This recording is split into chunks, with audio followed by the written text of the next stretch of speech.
है, इस पर बातचीत करते हैं। प्रफुल्ल विठलानी हमारे साथ बने हुए। प्रफुल्ल जी नमस्कार, स्वागत है आपका। तो इनफैक्ट सबसे पहले तो आप समझना चाहेंगे कि जो इंडिया का शुगर एमएसपी है वो पिछले कई सालों से बढ़ा ही नहीं है और 31 रुपए प्रति किलो पर ही ये स्टक है। आहिस्ता किस तरीके से पुश कर रही है कि इस एमएसपी को बढ़ाया जाए? ऐसा है कि हमारे हिसाब से 360 लाख टन का सुक्रोज अवेलेबिलिटी है, जिसमें से 35 लाख टन जो है इथेनॉल डाइवर्जन के लिए जा रहा है और 325 लाख टन की चीनी की उत्पादन की हमारी अपेक्षा है, जो 5 से 7% एरर आइदर साइड हो सकती है।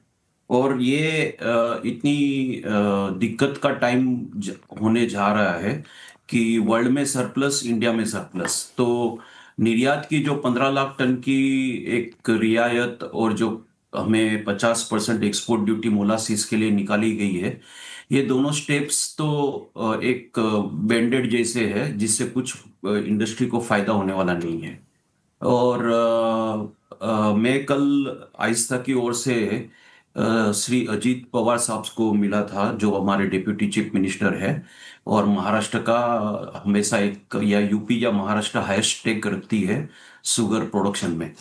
तो वहाँ पे डिस्कशन में हमने उनको बताया कि रॉ मटेरियल प्राइस जो है वो 25 से 30% state to state already last 5 साल में बढ़ चुकी है, जबकि एमएसपी 1% भी बढ़ी नहीं है।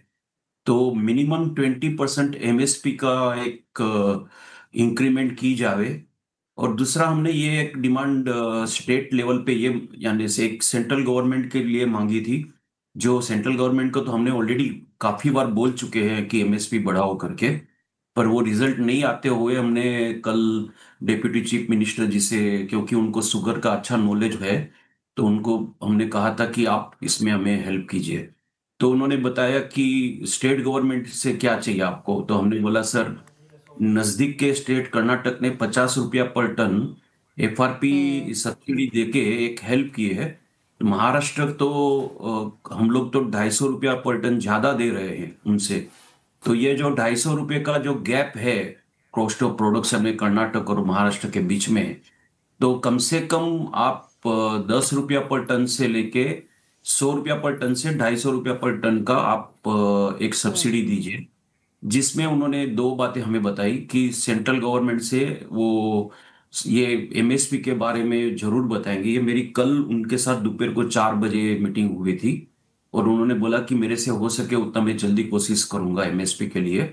और दूसरा, जहां तक ये हमारी है कि आप केन की सब्सिडी दीजिए, तो मंगलवार को महाराष्ट्र गवर्नमेंट की कैबिनेट है, तो उस समय वो चीफ मिनिस्टर देवेंद्र फडणवीस जी और एकनाथ शिंदे साहब डिप्टी सीएम से भी जी। बात करें, जिसकी उम्मीद उन्होंने कम बताई थी।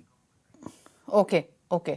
लेकिन प्रफुल्ल जी, जैसे आपने खुद कहा कि कर्नाटका में तो फिर भी काफी कुछ कदम उठाए गए हैं किसानों के लिए। महाराष्ट्र में जैसे आपने कहा कि बातचीत हुई है, मीटिंग हुई है, क्या कुछ एक्सपेक्ट करें? और दूसरी तरफ क्या पॉलिसी फ्रंट पर पैन इंडिया फार्मर्स के पॉइंट ऑफ व्यू से सोचना चाहिए? नहीं, ये सोचना ही चाहिए पेन ये हिसाब से। पर कैसा है कि यूपी में एसएपी है, कर्नाटक में ये नया दौर चालू हो गया, और ऐसे ही महाराष्ट्र के कोई रिफॉर्म्स नहीं होंगे तो महाराष्ट्र इंडस्ट्री को काफी दिक्कतें आ सकती है।